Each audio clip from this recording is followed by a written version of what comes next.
J'avais déjà fait un premier album en 1996 et grâce à des gens comme MC Janik, DJ Caprison, Little Dan, j'ai pu entrer en studio pour entamer l'enregistrement du deuxième album qui a pris à peu près 1 an et demi, 2 ans à faire. Je sortais déjà une mixtape chaque année qui était distribuée dans les magasins spécialisés et là en fait j'ai pu sortir un album déclaré à l'assassin et distribué donc dans les magasins officiels.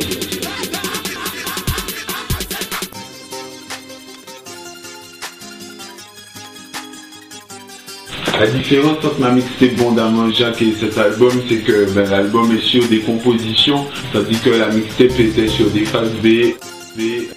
Par contre, il y a des points communs entre cette mixtape et cet album, puisqu'il y a des choses que j'ai voulu qu'on retrouve dans les deux CD. Beaucoup d'invités, pas mal de featuring, donc avec des artistes reggae dancehall qui me font souvent les refrains.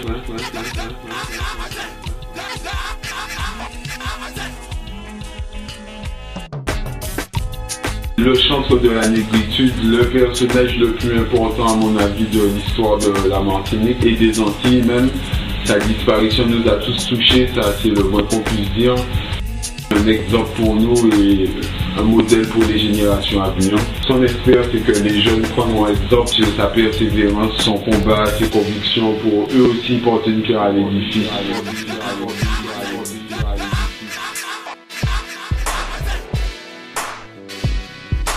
Le titre qui nous a fait connaître, moi et mon groupe, c'était sur la compil Martinique Dancehall. À l'époque, on était jeunes et on faisait vraiment nos premières armes.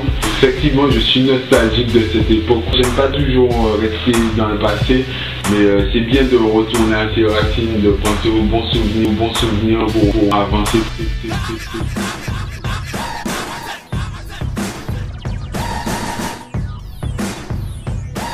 C'est clair que l'écriture c'est mon cheval de bataille. Je fais vraiment des efforts à ce niveau-là pour marquer une différence. C'est une façon de montrer à mon public que je ne me fous pas de sa gueule, que je ne le prends pas pour un imbécile. Je ne le sous-estime pas dans le sens que je sais qu'il est capable de comprendre des choses intelligentes, des messages positifs et pas toujours la même soupe qu'on nous sert la journée.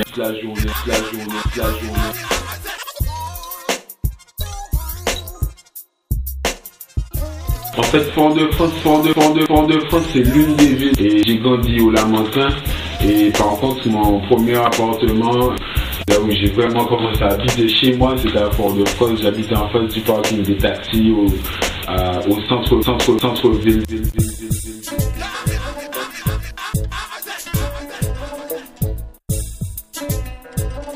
Depuis mon arrivée en France il y a 5-6 ans, on peut dire que parmi ceux qui m'ont le plus aidé, c'est effectivement le Groovin. Les gars comme Skyka, MC Janik, Gal MC. Le premier morceau que j'ai posé sur une compile en arrivant ici, c'était, je me souviens, la compile de Gal. Les gars comme DJ Caprison, Jamel, Big Up.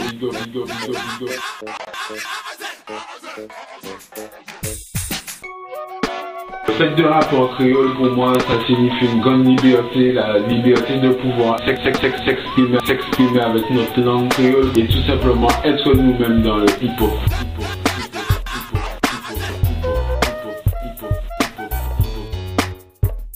Je surfe souvent sur le net.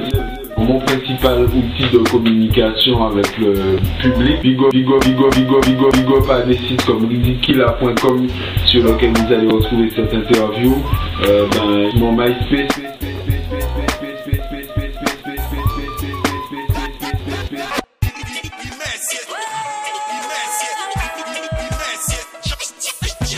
Je crois en Jah, c'est clair que c'est lui qui m'a donné la force dans toutes les épreuves que j'ai vécues depuis plusieurs années, toutes les tribulations. Il a toujours été là à mes côtés et c'est vraiment le rocher sur lequel je m'appuie en temps de tempête.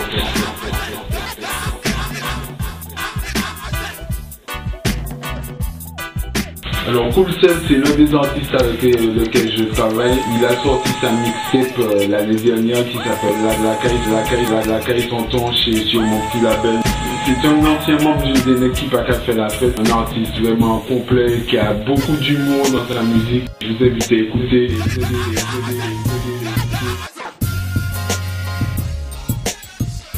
Les collabs, c'est à la fois pour labo et label.